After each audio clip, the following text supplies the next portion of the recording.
নবীজি একটা গাছের নিচ দিয়ে মাথারে এভাবে ঝুঁকেই নিয়েছেন, হাদিসের মধ্যে আছে। মাথারে কি করছেন? ঝুঁকাইয়া গেছেন। ঝুঁকাই বুঝুন মাথা অনেক সময় নিচে ঘুরে গেছে। তো ওই সাহাবী নবীজি ওই তখনকার আমলে নাই, আল্লাহ পাকের দরবারে চলে গেছেন। ওই সাহাবী ওই রাস্তা দিয়ে অনেক দিন পরে যাইতেছে।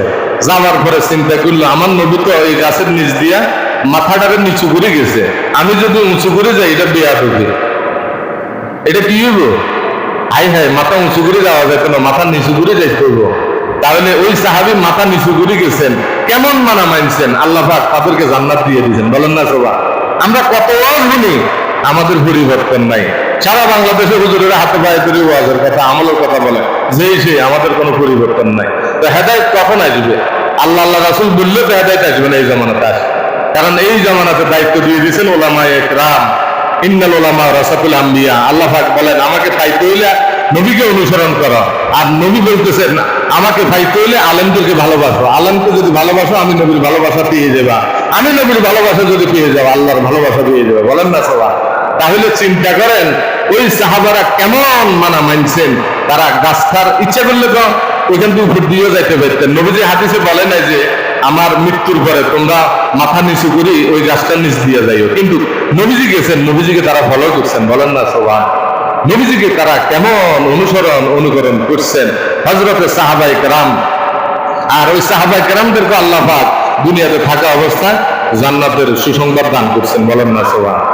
এক বাদশার দরবারে গেছে, এখন সাহাবায়ে কেরাম মদিনাতে নবীজির সাথে খানা যখন খাইতো, আমরা তো খানা খাই প্লেট আর মাটি, not dressing table, dining table, এছাড়া তো আর খানা নাই। হয়তো ডাইনিং টেবিল বলে হুজুর এটা কি বল, ডাইনিং টেবিল নাহলে মাটির মধ্যে বিছাই খায়। এই দস্তরখান কি জিনিস অনেক মুসলমান জানো না।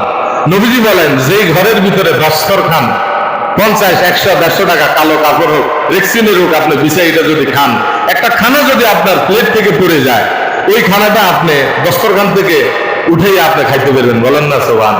যদি মাটির মধ্যে পড়ে উঠেতে গেলে মাটি হাতে লাগবে কি লাগবে না? তাইলে ডাক্তার কি বলছে? 1500 বছর আগে নবীজি বলছে দস্তরখান বিছানো সুন্নত। বলেন না সুবহানাল্লাহ? আর এখনকার ডাক্তার রিসার্চ করে বলতেছে যারা দস্তরখান বিছাইয়ে খানা খাইবে বিভিন্ন জীবাণু থেকে তারা রোগ শোক থেকে হেফাজতে থাকবে। বলেন না সুবহানাল্লাহ? তো এখন নবীজি বলছেন দস্তরখানে খানা এরকম বিছাইয়ে খানা খাওয়া, দস্তরখানের মধ্যে খানা রাখি খানা খাওয়া। যে ঘরে সালাম থাকবে, যে ঘরে দুরূদ শরীফ ইখলাসের সাথে দুরূদ শরীফ পড়ব, আর ওই ঘরে দস্তরখান থাকবে, ওই ঘরে কখনো কোনোদিন অভাব আসতে পারে না। বলেন না স্যার? কয়টা আমল? 1 নম্বরে সালাম। বলেন 1 নম্বরে কি বলে? ঘরে তো সালাম দি না, কয়জনে সালাম দি? নিজের চিন্তা নিজে করেন। ঘরে যাইতে হইলে সালাম দিতে হবে। কি দিতে হইব? আসসালাম। হিয়ানে তো শরম লাগে। হিয়ানে আপনার হুজুর বুঝে কত নম্বর, আপনি কত নম্বর মুসল্লি, আপনার বিবি আপনারা চিনে ভালো করে। হ্যাঁ, আপনি কত নম্বর, আমি কত নম্বর, আমার বিবি আমারে ভালো করে জানে। হ্যাঁ, এই জন্য প্রত্যেকের বিবি প্রত্যেকের স্বামীর চিনি কি চিনে না?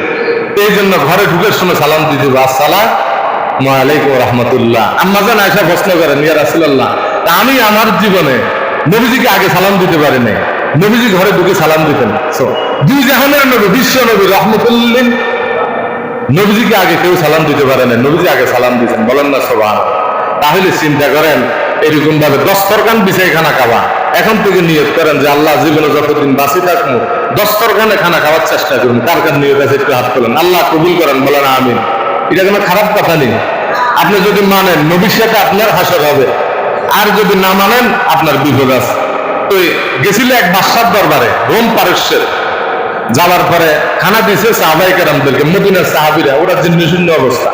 তো ওনারা দস্তরখান বিছাই খানা খাইতেছে। কি বিছাই?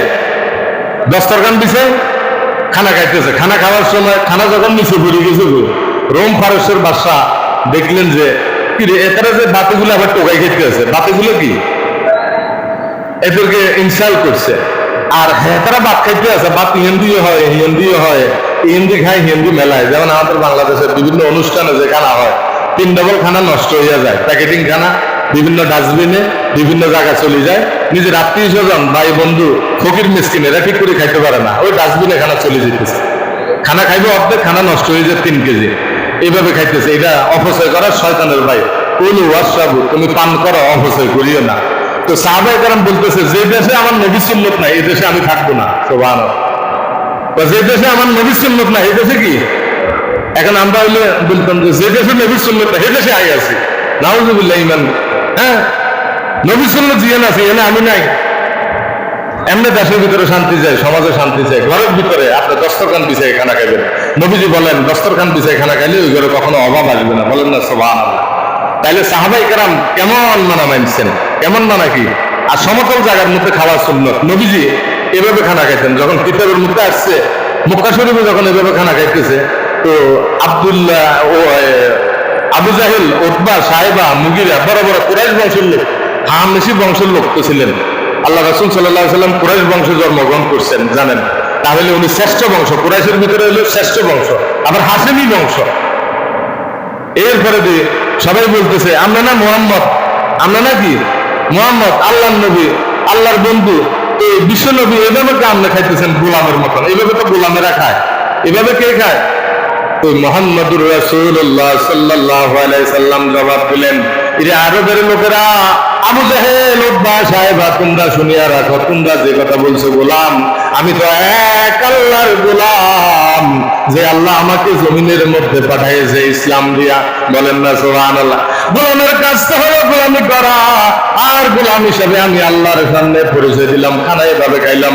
এই জন্য ১৫০০ বছর আগে নবীজি বলছেন খানা খাওয়ার সময় দুনো হাঁটু উঠাইয়া খানা খাওয়া। এই খানা খাওয়াটা সুন্নত।